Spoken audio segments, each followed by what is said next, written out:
Hello and welcome back to Championship Lowdown. I am joined with Ollie as usual, and we have a newcomer to the podcast. Welcome, Lewis, for the very first time. Thank you very much, pal. Thank you very much.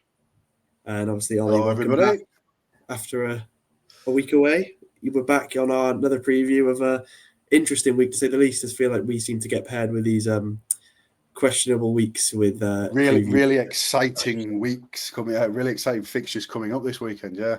So we can see what we can cobble together this weekend. Indeed, we will get straight into it with our first game of the week and the self-labelled Hollywood Derby. I feel that's an interesting way to go about it. Personally, not one of the words I would use for it, but Wrexham versus Birmingham at the racecourse, of course. Obviously, we'll preface a bit with the games midweek as well. Obviously, we had a whole slate of fixtures during the week. So Wrexham drew 1-1 away at the King Power. That was, I believe, a Nathan Broadhead goal, his first goal for Wrexham, to level that one up in later stages of the game. And Birmingham, interestingly, just about scraped a point at home to struggle with Sheffield Wednesday, thanks to I believe it was 99th minute Damari Gray equaliser, which was some interesting celebrations from both coaches and fans to a equaliser against Sheffield Wednesday. But I'll start with you, Ollie. So obviously this week, big game for both teams, really, with them both not in the best of form. Yeah, I mean, Wrexham have turned it around a little bit, to be fair, given that they were under a lot of pressure. We spoke about it, I think, just a couple of weeks ago in our preview about sort of Phil Parkinson being under potentially a little bit of pressure, and we even spoke about him potentially losing his job at that point. He obviously turned that around with a win against Norwich, didn't he? And then which we didn't see coming. The one thing I'll say about Wrexham, I'll keep reiterating, really, is that they just stick in games. They just don't go away. It's like they don't know when they're beaten, and then they keep scoring goals. I mean, their XG is mad. It's just that they're just completely. It's a difficult one, isn't it? Because they're up against a team now in Birmingham who.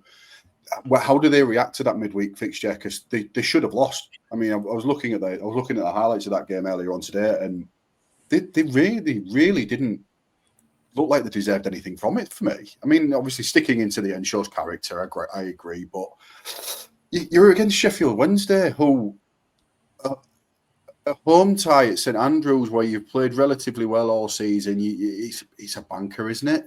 You've got to be beating Sheffield Wednesday at home. I don't know. It's a real tricky game this for Birmingham. I think you're going to go down there to Wrexham, who have found this newfound confidence, and obviously picking another decent result up away at Leicester this week. How do we see it going, guys? It's a difficult one to call for me, this one. I think when it comes to Wrexham, I feel like they're just simple but really effective. They've got Issa Kabore on the right. All he ends up doing is just get the ball out to him on that far right-hand side, crosses it in for Kiefer Moore, and it's going to be the same result every single time. Because you mentioned Nathan Broadhead is, back on the form, first championship goal. I believe he might have scored 2 in the EFL Cup before that as well. So he's starting to come into his own. Obviously, we signed him for about 40-50 million from Ipswich, whatever it was. But I feel like while it is simple but effective, when you look at Chris Davis and how he's going to try and quash that threat, I feel like it is going to be quite easy for him to do that. He needs to almost overload the numbers on, to succumb the threat of Kabore, probably get 2 men on Kiefer Moore and hope for the best. When it comes to Wrexham at the racecourse as well, they've only won in the EFL Cup, have yet to get that first championship win at home. And I feel like that is lingering on the thoughts of Phil Parkinson at the minute.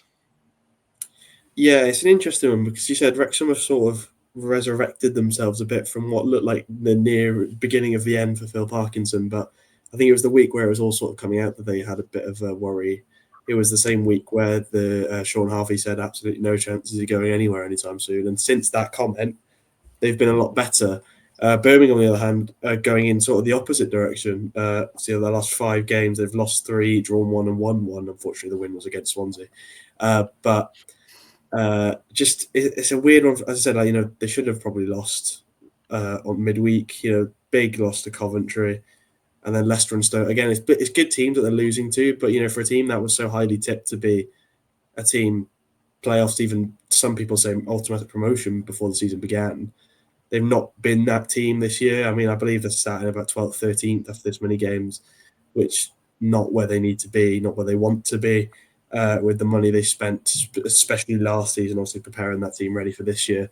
And it sort of just shows really the shock that teams still get, even when they thought, everyone said that we'd be in for a shock for Birmingham with how good they'll be. And it turns out it's been the other way around. They've been in for a shock with how not very good they've been in the first sort of 6-7 games, what have you. But for me, I said it's an interesting one. I just think Birmingham's quality has to prevail at some point. I feel like they're desperate for a win, and this would be the perfect place to kick on a form of momentum, is to go to the cameras and all the whatever you want to call it with these sort of games with these two teams, with the PR that they like to get. It's going to be a big. Obviously, it's on Sky Sports on a Friday night. I think that was always going to happen with this one, and I'm sure the reverse fixture will be the similar story. But yeah, I think Birmingham's quality just has to prevail at some point, and I feel like this is the perfect time. And again, it could put Phil Parkinson in a bit of a spot again, because as much as they've been good, they need to start picking up more results than what they have been, especially with the first few games of the season when they were really poor. Just to put in with that, I'll be honest, does Chris Davis deserve to be under so much scrutiny? I would say no, to be honest. They're still 2 points off Leicester in 6th, and they still have the brilliant home record. Of course, it was hanging by a thread in the midweek when they scored last minute against Sheffield Wednesday. But, Damari Gray's finally off the mark, and he can kick on and potentially be a key player. I feel like it's very early for fans to be pulling the plug on him, which I've seen on social media. I've seen Davis out left, right and centre, which I understand the frustrations, but I think it's very early to be indulging any sort of discussion like that, to be honest. Do we ask the question of the goalkeeper as well at Birmingham? Because he's been in, we obviously know what he's like anyway, don't we? Ryan Alsop. We know that he's prone to a mistake or two, and he's not brilliant with the ball at his feet. And as much as people like to say he is, I tend to disagree with it.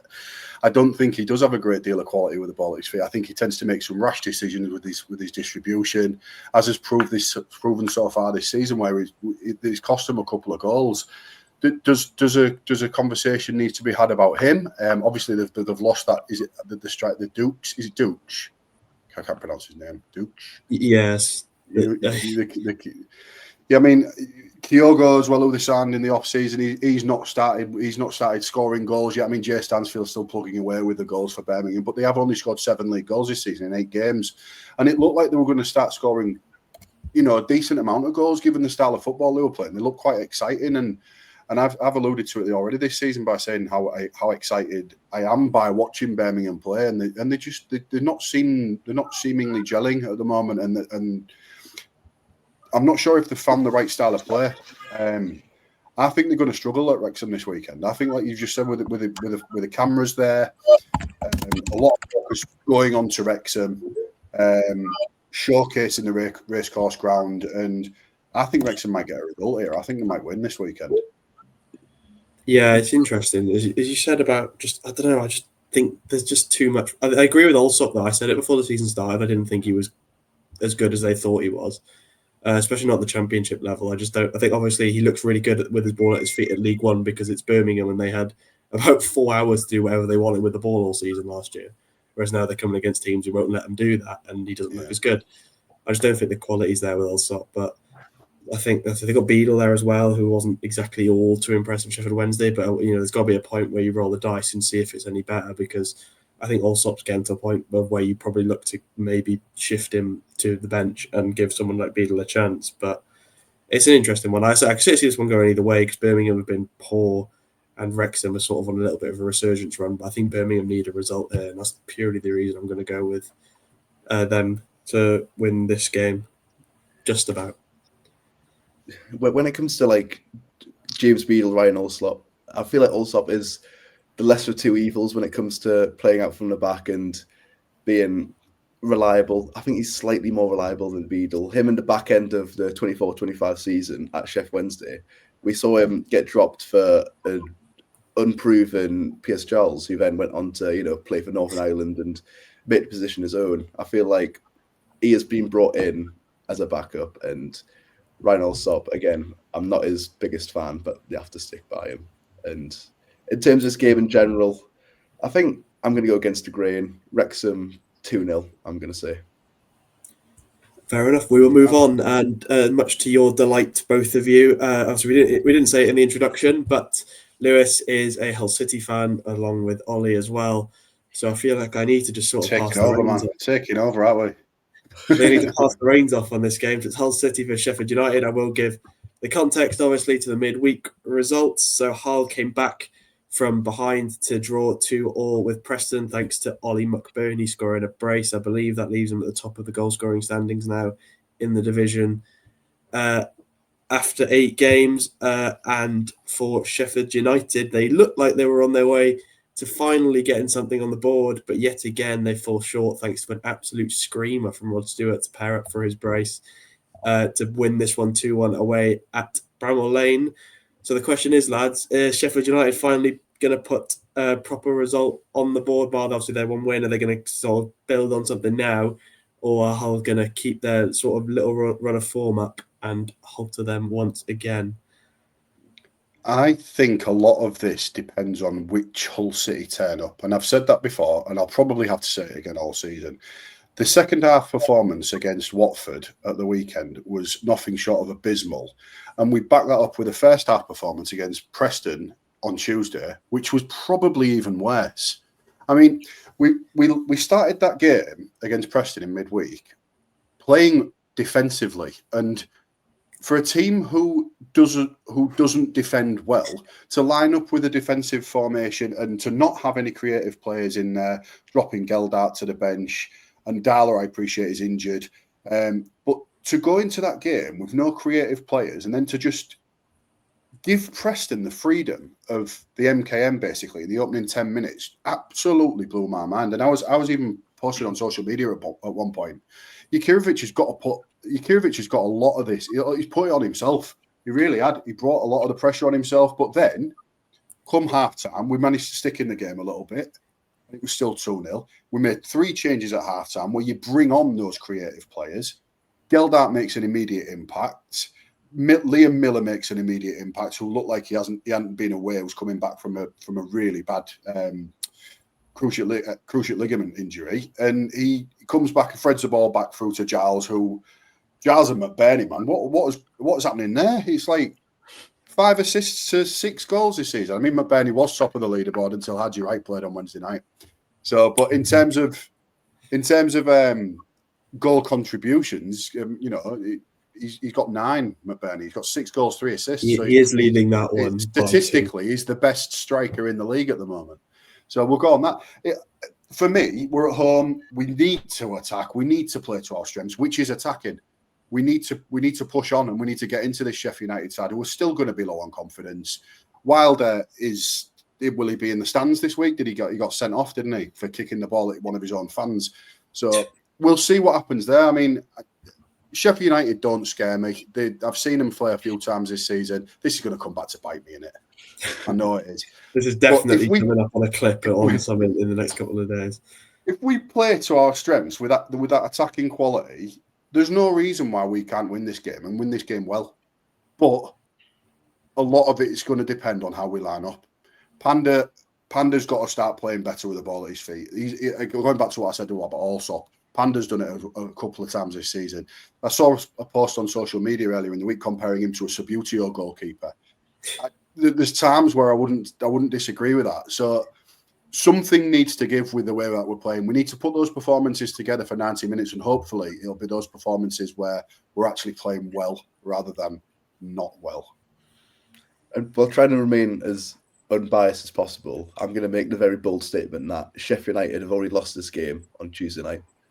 Chris Wilder getting that touchline ban for hitting that absolute thunder bastard into the stand for no reason whatsoever. I think it's harsh that he got a red card or whatever he got, but still, it's very harsh.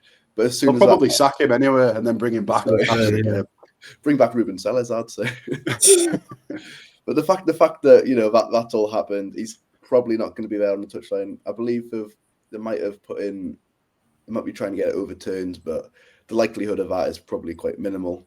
I think that is going to be pivotal to swing the game, to be honest, not having him there.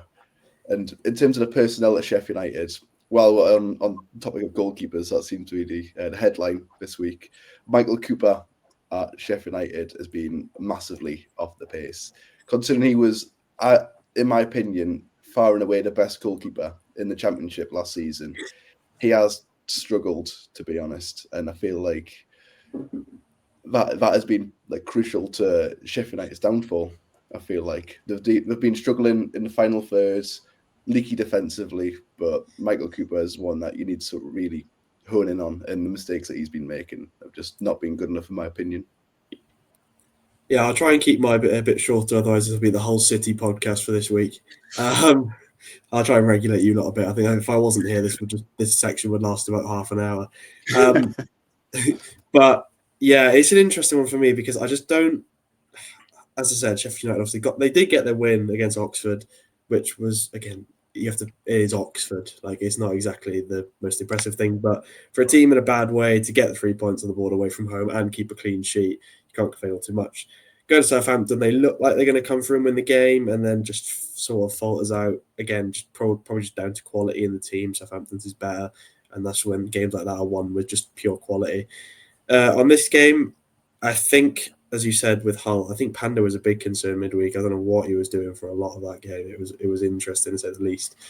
And I think he's been off it, not as good as he was last year. Another keeper has sort of regressed a bit compared to last season. In my opinion, you may disagree, but I'm sure you've watched a lot more Panda than I have this season. But I think, based on what I've seen, he's not been quite as good as he was last year.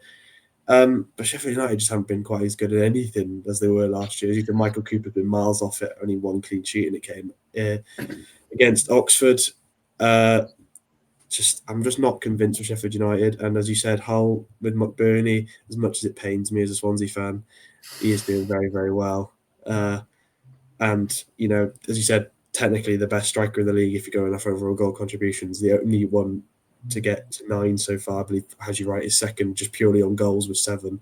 But 6 goals, 3 assists, you cannot complain with that return at all. And that Giles connection is looking a bit silly, really, as I thought it might be pre-season if he could sort of find the form that he was expected of him. I remember we played against Blackburn a couple of years ago when he was there, and he had like 52 crosses in one game. That's something stupid. That's ridiculous. And we still won. With a clean sheet, we still won that game. So I'll just put that into context. Obviously, McBurney's goal contributions with a 9. We've only scored 13. So there's only been 4 goals, which he hasn't had an involvement in 8 games. That is pretty mad. You need to pray he doesn't get injured then, because otherwise you're in big trouble. Absolutely. But as I say, it feels weird to me because I feel like I always see Hull doing well or getting results, but he's still 18th in the league. Yeah. I always feel like every week I'm looking that you got a point or you won. I can't remember the last time you lost, and yet, you know, you're still sat here with only 9 points. Defense in the league, that's why. Albeit, I will preface, you are only 3 points off 8th, which is us. So you're only 3 points behind us. We're sat all the way down there. So it's very much early days as far as talking about the league table. But it's interesting to see you down in 18th after what seems to be. I just don't remember seeing you lose. But yeah, for me, I just think lose. I just think with the way that you were playing at the minute, and I think Sheffield United just can't seem to break the rut. I thought after Oxford it might spur them on a bit, but the last thing you want after a win is playing a team like Southampton. And I think this is sort of their chance to make things right and bounce back, but I just can't see it happening. I don't know about you lot, but I'm assuming you're going to be ambitious and back your own team as well. But I think I'm also going to have to agree with you and go for Hull on this one. Yeah, I think we'll win this weekend, and I think we'll win comfortably. I'm going to go 3-1. We will concede because that's just what we do. I'm probably going to go for a not so comfortable 2-1 home win. I'm going to agree with a 2-1 home win for Hull, I think, just about. But I could see it will Sheffield United use 3-0 Sheffield United inbound then. Yeah, because I don't remember the last time that we had a unanimous decision that actually went the same way. Next up, we have got a randomly informed Sheffield Wednesday. After I said they wouldn't win again until January, they've just turned out to be actually quite good since I said that. So cheers for that one, lad. You made me look like a right idiot. Playing Coventry City on the, I believe this is a 12:30 kickoff as well on Saturday. So again, just a bit of context for you all on the midweek games. It was a big win for Coventry, 4-0 win away at the Den, which is notoriously not a very easy place to go. So going there and coming out with a big 3 points and a big 4-goal swing is very, very handy.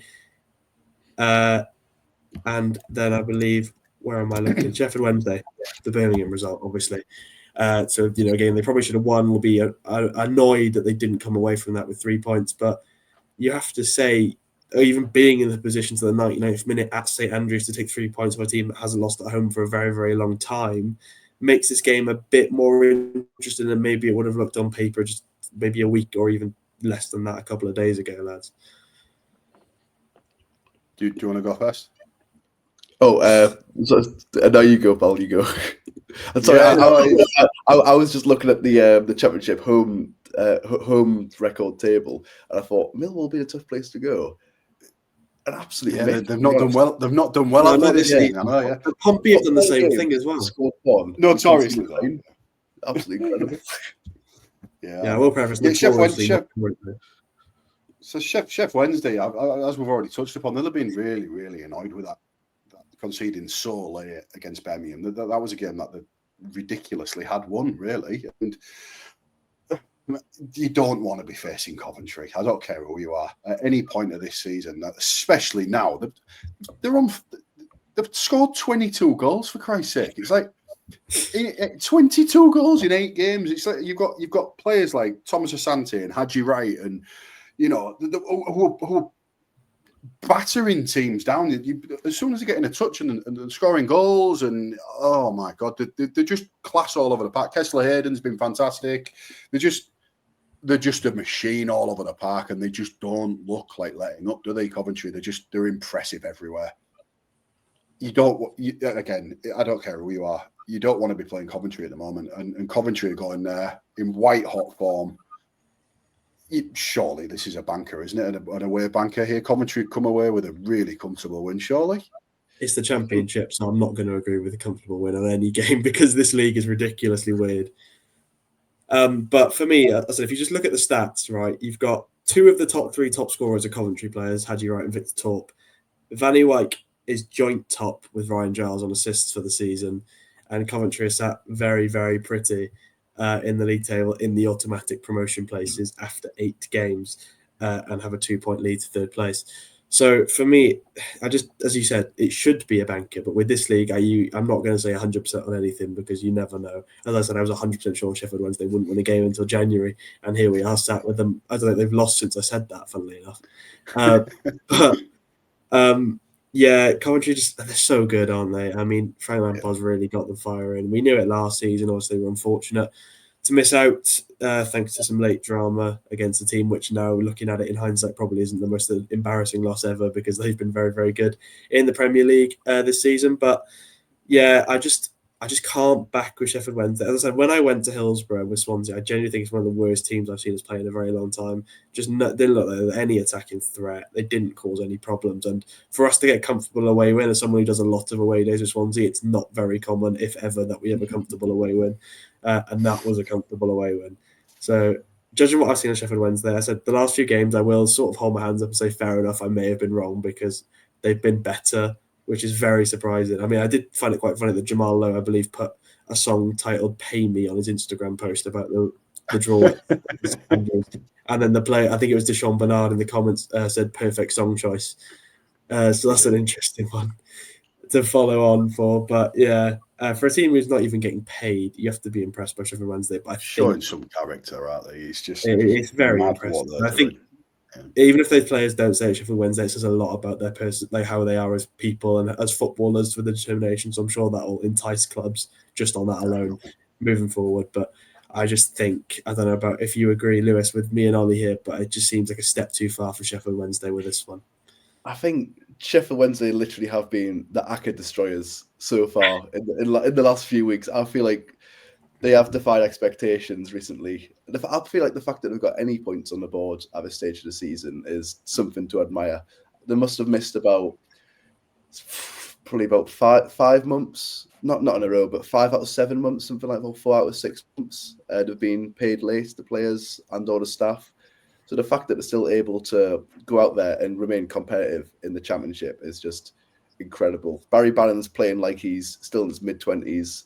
George Brown up top, he's been absolute quality, to be honest. I think he's really been a bright spark at a time where Sheffield Wednesday have had to rely on the academy for any sort of inspiration, and they've we've done very well to sort of have that diamond in the rough, I feel like. Whilst it's probably going to be a bit of a step too far against Coventry, especially with Sheffield Wednesday's fairly dire home record at Hillsborough. I don't know. I think it is going to be a Coventry win. I don't know why I'm sort of adding suspense to that. It's going to be a Coventry win. I think Sheffield Wednesday just need to find something positive to cling on to against Coventry. And if they can start well, maybe get an early goal or something like that, and just maybe try and change the sway of how the game's probably going to go. I can't see anything other than a Coventry win. Score predictions then, gents. Obviously, I will put these in graphics later in the week, so we won't put this to absolute definite what you want to think. But as of right now, what do you think? We'll start with you, Ollie. Oh, sorry, go on, Ollie. Oh, sorry. No, go on, Liz. You go first. You're ready to get it ready. It'll be a very tough one for Wednesday, to be honest. I feel like they'll fight valiantly, but Coventry 4-0 win, I'm going to go for. Ollie? A valiant 4-0 home defeat. It's difficult to predict anything other to... I don't think they'll score. I think that they're too strong. I'll go 3-0 and be a little bit more conservative. I'll be even more conservative and I'll say 2-0, purely because wild. I don't know, that's like an outlandish prediction that they will only score two goals. But it's probably just going to be it's sort of a bit of a sympathy thing as well with Sheffield Wednesday more than anything. If there's any other team, be like, 4-0, the other team are rubbish. Because of Sheffield Wednesday, it's like, oh well, they're not getting paid, so it's fine. But yeah, no, I'll go 2-0. I just think they've been a bit hard to score against in the last couple of games, and I think that could continue, especially with them needing a home result. I don't think they'll get it, but I think they'll fight a bit harder than they have done in the previous games. Next up, we have got Derby County versus Southampton. So as we said, it's a bit of an interesting week of Championship football because there's just not too much going on apart from there's two sort of big games and then the other ones sort of just fall in around it. But as far as Derby and Southampton go, if we track back to the midweek game, Southampton obviously, as we said, got their big 2-1 away win at Sheffield United thanks to Ross Stewart scoring one, and then, as I did say at the start, an absolute screamer from the second goal. I think it's safe to say that probably will win goal of the week for that week. And Derby, where are we? I can't see. There we are, 1-1 with Charlton. So a draw at home against Nathan Jones, that obviously notoriously hard to beat, but it was Matt Clark who got the goal to seal a point for them. Looking at the stats as well, they were fairly dominant in this game, 60% of the ball, 18 shots to Charlton's 11, a much higher expected goals tally as well, but couldn't quite get it done, and also did need the goal late on to equalise. But Ollie, this one could be an interesting one because is that game finally the sort of moment Southampton needed to click into gear? Quite possibly. You've already alluded to the fact that Sheffield United they started off pretty well against Southampton, but I mean that second goal, bloody hell, what a strike! I was just going to talk about Derby first, to be honest. I mean, you took my thunder away a little bit then by talking about they've had a lot of ball and a lot of possession and chances in that game against Charlton. I mean, we all know Charlton are notoriously hard to beat. They're hard to break down. They're a solid unit, but Derby just looked to me like they might just be lacking a bit of composure in that final third. It's all right creating those chances, but we need to put them away, don't they? And are they going to get those chances against Southampton this week? I mean, Southampton are a side that are riddled with quality, and on their day could batter anybody, and they're yet to do that yet. And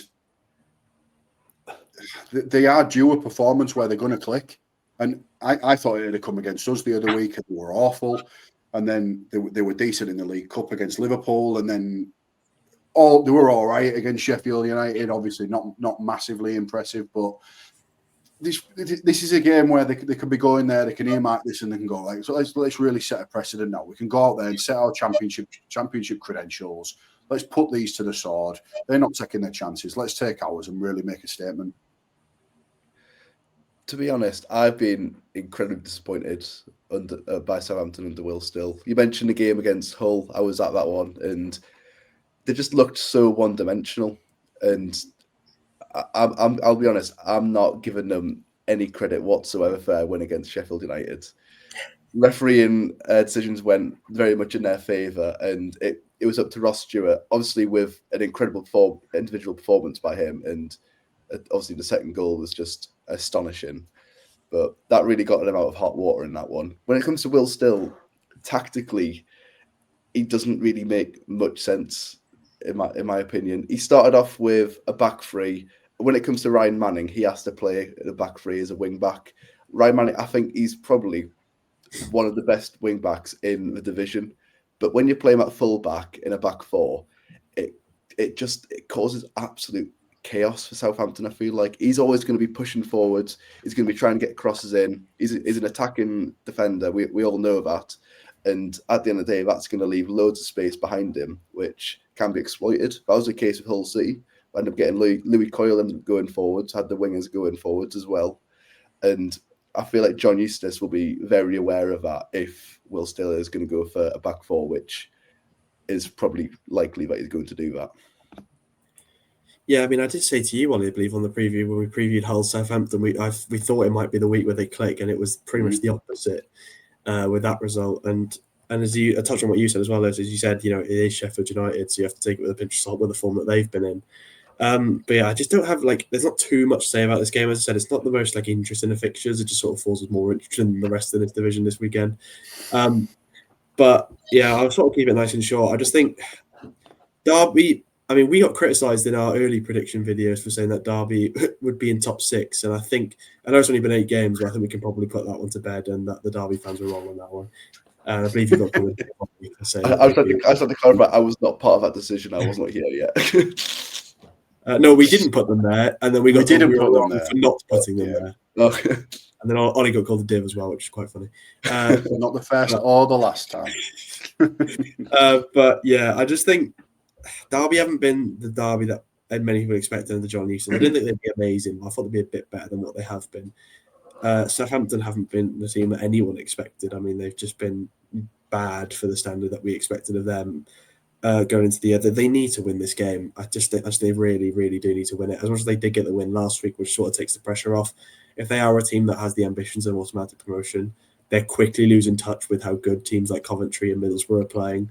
They're just picking up points, and it's just keeping going, and Southampton aren't matching it. And as I said, as much as this league is early doors, if you establish a lead at the top, it's hard to lose a lead like that. And, it would take a lot to bring back a 7-8 point deficit, no matter who you are. So I think it'll be a close game. I could really see this one. I don't want to back a draw because last time I did that on the podcast, it just ended in disaster. But I could see this game ending in a draw. I just think they're going to cancel each other out. Both teams won't be great. But if they win again, Southampton, it could finally be the time where we start seeing them click into the sort of place where we expect them to be. But I will ask again. I'll start with Ollie this time. Score predictions, please. 1-0 Southampton. Lewis?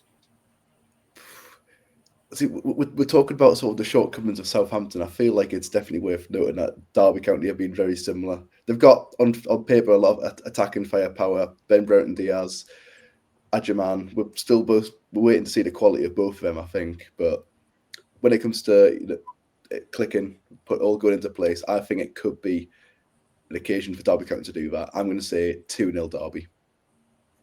As Ollie knows, I'm not the biggest fan of Patrick Adjaman from his time in the MLS. But yeah, I just think it is. I'm going to go with a draw. I'm going to say 1-1. I just think they'll cancel each other out. But I wouldn't be surprised if this is the week. If something are back-to-back wins, it should be the time where they start having an upheaval in form and they look more towards the top end of the table rather than the sort of midst of the Championship where teams like Preston and Bristol City tend to fall, who aren't anywhere near there at the minute with the form that they've been in. But yeah, I'm going to go with a 1-1 draw for this one. Unlike you to predict a draw, James. I know it's not good. That means it's definitely going to be. Don't back the draw on that one because it will definitely be a win for somebody. Next up, we have unfortunately Swansea City versus Leicester City. Do you know what? I can't even disagree. So again, preface to the midweek form. Swans, we did get a 2-1 win away at Ewood Park. Not a place we tend to win very much. Now we've got 2 wins in 3 years, at Ewood, and it was Liam Cullen again who got the winner in 2023. Who got the winner in 2025, thanks to an Adam Eder assist as well off the bench, his first goal contribution for the Swans. And also, I believe it was a Todd Cantwell goal for Blackburn early on was cancelled out by our turnaround out of nowhere because I thought we were absolutely dreadful. And then looking to Leicester, obviously the 1-1 draw at Wrexham. And again, another team, Lewis, who, like Southampton, I mean, Leicester now on a 4-draw streak. Is this game heading in that similar direction again? I mean, yeah, as you say, Leicester City, very similar to Leonardo da Vinci, just great at drawing, to be honest. It's been pretty dire, to be honest. There's not much to write home about in terms of Leicester. Moises Fuentes, he came in at a time where it was quite a tricky time for the club. Obviously, it didn't work with Dan Nistelrooy. He had to almost steady the ship a little bit. And when it comes to looking at the league table, they are doing okay. They are in 6th place, but you just got to think about the missed opportunities that they've had, and you really have to ask questions. I feel like in terms of their attacking output, only scored 10 in 8 games for a team who last time they were in the Championship were clinical under Enzo Maresca. I feel like they need to show a lot more bite on the front foot. They've had Abdul Fattah, who's been phenomenal at times this season. He's shown glimpses of a Premier League quality player, but you can't put all your eggs in one basket. I feel like it's just been a bit subpar, to be honest. There's nothing that's been incredibly alarming, just subpar for Leicester. I think they're struggling to get to the grips with how the Championship's played again. It's a completely different division, isn't it, compared to the Premier League? We all know that, and obviously the intensity just seems to ramp up. No teams give you any space. You've got no time to think. You've got no time to move. You're right in what you say about Fattah. He needs that consistency, doesn't he? But you can't just rely on him, players like him and Mavididi to step up. You need the full sort of system to gel in it, and I don't think they've got that right yet so far this season. I'll go back to what I just said about Derby in terms of composure. It's all right having a lot of ball and a lot of possession and creating the chances, but if you're not scoring goals, you're going to struggle in this division, and teams will make you pay. And when you're coming up against a team like Swansea, who are similar, where they like to dominate possession, they like to knock the ball around, they like to control the game and the style of the game, it's going to be a tough ask for Leicester this weekend. I do think, though, that they're two very similar sides, these two, in terms of how they're going to play the game, and it's going to be difficult to split them. Yeah, I mean, you two have given the Leicester inputs. I suppose I should probably give the Swansea input as a resident Swansea fan on the podcast. Yeah, I'm just not sure with us. I think we were really, really poor on Tuesday, and we were very, very lucky to come away with 3 points. Purely more on Blackburn aren't very good rather than we were good. And I think I have big concerns about Alan Sheehan as manager. I just don't see the vision at times, especially in that first half. We were dire for a lot of it. There was no sort of aim. You couldn't tell what we were trying to do, and it was just directionless football. And, Swansea fans, we're used to, as you said, Ollie, that's sort of the connotations you have with Swansea is we're a team that control the ball and we have nice passing play, and that's how we win games. We win it on the floor. But it hasn't always been the case with Sheehan. We are dominating the possession, but it's a lot of meaningless possession, to be honest. We're not really doing a lot with the ball, and our attacking output sort of shows that we've relied heavily on Zan Vipotnik in the opening games. Who's been... He wasn't great against Blackburn, but again, on a midweek game, it's hard to judge, really. He needs service, and he wasn't really getting it. Manuel Benson as well wasn't great at a ground he notoriously loves scoring at, wasn't anywhere near scoring a goal on Tuesday night. But I just think I'm just worried with us because I said this is a big game to determine where our ambitions lie, because a win probably takes us into the top 6. A loss could distance us all the way back down to like 14th again. So I'm not sold. I just think Leicester are a good side and they're just waiting to sort of hit the form. They haven't lost in 6 games, albeit they've only won 2 of them, but they haven't lost in 6. So it's going to be a hard team to beat, as we know by them being sat 6th in the table after 8 matches. But I just can't see us having enough. I don't want to back a draw, but with the form that they're in, we're loving a draw at the minute, and with us just not being all too impressive in front of goal, I think it's just going to be a hard game to watch, to be honest, from all counts. And I just don't think much is going to happen at all. But per the other games, I will ask, starting with you, Lewis, a score prediction, please. I mean, you say it's going to be a hard one to watch. I think it's not safe to assume that anyone's going to be one to watch this one, to be honest. I don't even want to watch this. I'm going to go 1-0 Leicester. Ollie?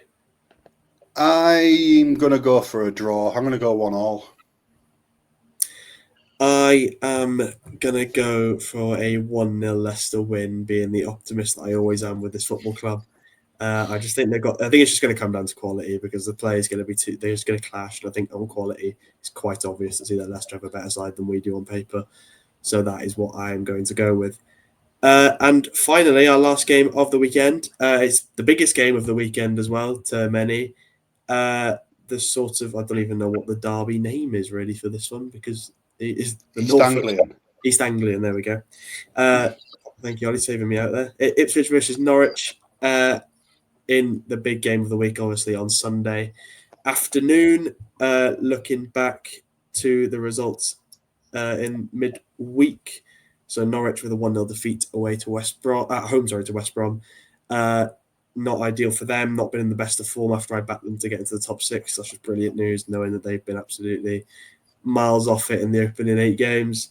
And Ipswich with a 1-1 draw away at Bristol City. Obviously not exactly the worst team to draw against with their form, but for a team like Ipswich, you have to feel like that's sort of, again, they need to be winning. And this one is certainly, Lewis, again, that Ipswich need to be winning.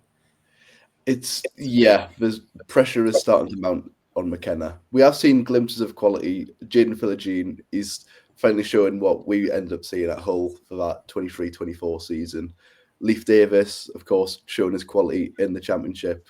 And both Davis and Philogene at left flank could potentially haunt Norwich. But again, the consistency's not really been there for Ipswich.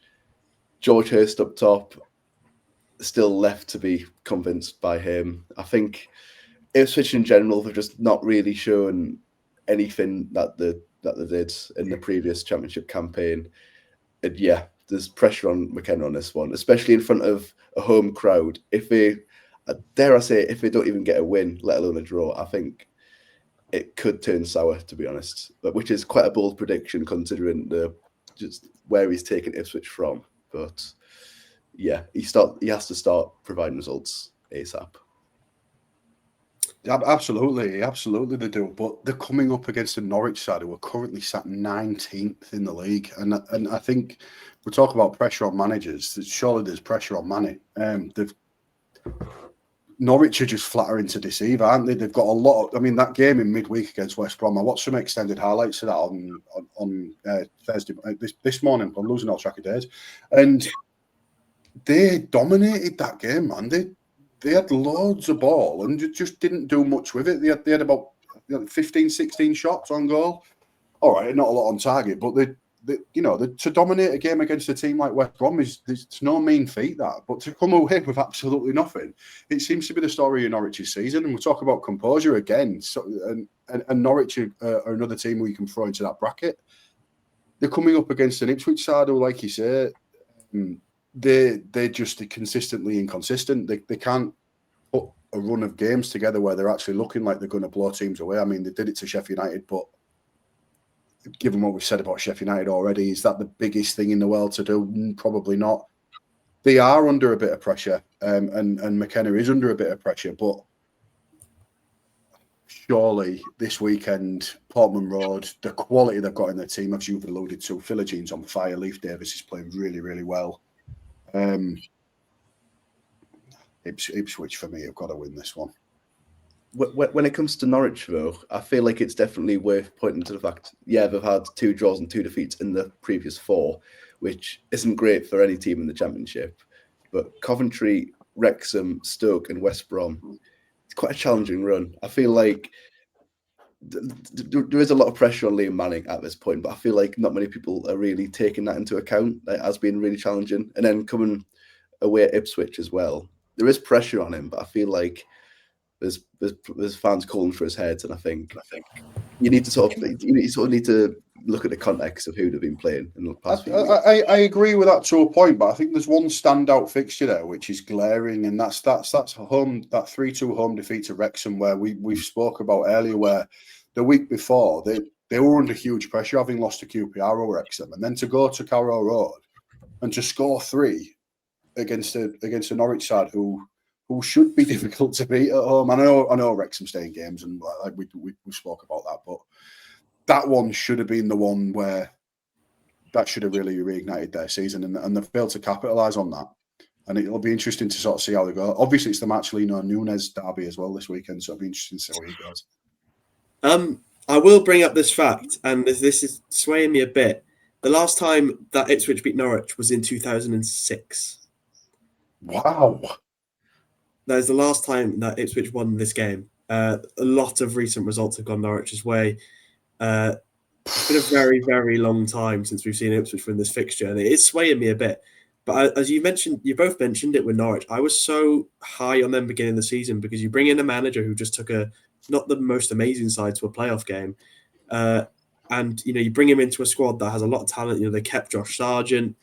Obviously, they did lose Borja Sainz, but at the same time, he was miles off it from January onwards. So it didn't seem like it'd be that much of a loss. They made some really nice signings, I thought, on paper, obviously, before we saw them play in the league. Losing Nunes, obviously, to Ipswich, that's going to be I can't wait to see the reception that he gets this weekend. But I just... Probably relief for him that it's at Portman Road. Yeah. But I just, as I said, since 2010, it's just been all... I said 2006, it's been all Norwich in this game. It's always Norwich. And it is swaying me a bit to go their way again. I just think... I said it basically every time we had a derby game on this podcast, but two teams, derby game normally ends in a draw. I can see it happening again in this game because I just don't, as I said, Ipswich have all the factors going their way to win, but they seem to have had that the last time, two couple of times these teams have played, and they haven't, even in 2024 when Norwich won 1-0, everyone was saying Ipswich will win, and they didn't. I think Norwich just have the edge in this derby, and it's as I said, it's mental to see it's been that long since Ipswich won this fixture. But for me, it's just slightly swaying me more towards the Norwich side of things because I just don't believe they're this bad. I just don't understand what's going wrong at Norwich because the players look good on paper and the manager is a good manager in this division. So it really does beg the question as what the issue is at Norwich. I don't know what you lads think about it, but for me, I was really, really impressed going to the year, and it's just sort of been a lot left to be desired. It's an interesting point, really. You look at the table there, and I'm just looking at it now. There are only 2 points between these two sides, and Norwich have scored 10, conceded 11. Ipswich are 12 and 7. There's not a lot between these two sides, and like you said, the pressure that's on Manning, is it justified? We don't know really. Let's see what happens after this weekend, given the result. I think you're right, though, Lewis. To be honest, I mean, if Ipswich do come away from this weekend with a defeat, potentially getting leapfrogged by Norwich if that happens, and given the talk of the pressure on Manning, McKenna could be really, really up against it. And that stat that you've just come out with there, James, 2006. 2006, wow. That is a crazy stat. You might have swayed my prediction a little bit there over that one. That's a proper mental stranglehold Norwich have got over Ipswich, isn't it? For a span in the works, isn't it? Doesn't it ever? I think I bring it up because I think it's important to mention, especially when it's been nearly 20 years since they won this game. Wow. Wow. But as I said, as well, if you're looking at Norwich as well, to backtrack on that, the only teams they've beaten this season are Blackburn and Portsmouth, which isn't exactly the epitome of impressive. Blackburn are sat 22nd and have been awful all season so far, and Portsmouth have been, as much as it was at Fratton Park, that notorious Pompey home record for last season hasn't translated into this year. So for me, I don't know. It's so hard to back. If you're just going off pure quality, you took anything out of this. If this wasn't a derby game, I'd be backing Ipswich tenfold. But because they haven't won for nearly 20 years in this fixture, because Liam Manning's back's against the wall, as much as Kieran McKenna's is as well, I just think, how big of a thing for Liam Manning, more importantly, he could even put his job nowhere near in speculation if he goes to Portman Road and walks out with 3 points. I think that's huge, and I'm sure Norwich fans will forget about any struggle they've had. It's a big incentive for him, isn't it? Big incentive for both managers, because you think whoever wins this is going to get a lot of praise from the fan base because they won the game, but especially McKenna. If he breaks the duct of a 20-year wait or 19-year wait for a derby win, you've got to say it's going to be an interesting one. But the all-important question, lads, the score predictions. Now I've thrown that huge spanner in the works for you because I'm assuming you're both going to go for Ipswich then. But I think it's only fair for you to go first on this one, James. Okay. I am gonna. I really want to bet Norwich just so I can throw that spanner in, but I'm gonna go with a 1-1 because I think a tough derby game. This is how they normally go. They cancel each other out. There's never a lot in these games. It's very rare you see one team sort of batter the other. But Norwich are going to keep their hold on Ipswich for not winning for 19 years, and they're going to make it 20 as obviously they don't play to 2026 after this. And I'm going to go with a 1-1 draw. Lewis? There is going to be a lot of pressure on Ipswich. Obviously, it's not nearly to the same extent on this occasion, but like when they played Sheffield United at home, there was equally a lot of pressure on Kieran McKenna. Obviously, they were coming there under Ruben Sellers, and they were awful, to put it mildly, to be honest. But they weren't that good. They ended up weathering that storm. I feel like that they'll be able to, get back on track here. I'm going to say 3-0 Ipswich. Wow! Oh, wow! Derby game. Wow. Okay. Wow! That is a big call. I'm assuming you're not going to match that, Ollie. No, absolutely not. I'm going to go 3-0 Norwich. No, in all seriousness, I think it'll be a little bit closer than 3-0. I do think Ipswich edge this one, and I'm going to go for a cheeky little 1-0, a late goal. So you're both back in Ipswich to break the 19-year wait. It's got to end at some point, hasn't it? It does.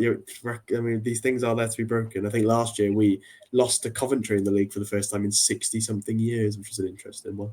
Wow. But that is all for our sort of week 9 now preview. Wow, we're further in than I thought we were. If you want to see the rest of our predictions that we haven't brought up in this video, follow Championship Lowdown on X. You will see all of our predictions for the week on there in the next day or two. But thank you very much to Ollie for joining me as always, and Lewis for joining me for the first time. And we will see you all next week.